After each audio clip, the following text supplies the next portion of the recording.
Lokvani news network, बातमी मागची बित्तम बातमी। बांगलादेशात हिंदूंवर मोठ्या प्रमाणावर अन्याय अत्याचार होत आहे। हिंदूंची मंदिरे, घरे जाळण्यात, तोडण्यात येत आहेत। याला तेथील राज्यकर्तेही जबाबदार आहेत।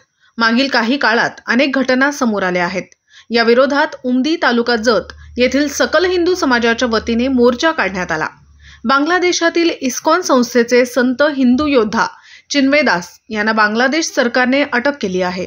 तसेच बांगलादेशातील हिंदू योद्धा चिन्मय कृष्णदास यांच्या सुटकेसाठी बांगलादेश सरकारवर दबाव टाकण्याची गरज आहे। त्याच अनुषंगाने सकल हिंदू समाजाच्या वतीने उमदी गावातून मौनेश्वर मंदिरापासून रॅलीला सुरुवात करण्यात आली व बसवेश्वर चौक, गांधी चौक, ग्रामपंचायत कार्यालयासमोर, बसस्थानक अशा उमदी शहरातील महत्त्वाच्या चौकातून घोषणाबाजी करत रॅली काढत बांगलादेशाचा निषेध करण्यात आला। तसेच शेवटी बसस्थानक परिसरात शिवाजी चौकात बांगलादेशाच्या फोटोचे दहन करून रॅलीची सांगता करण्यात आली।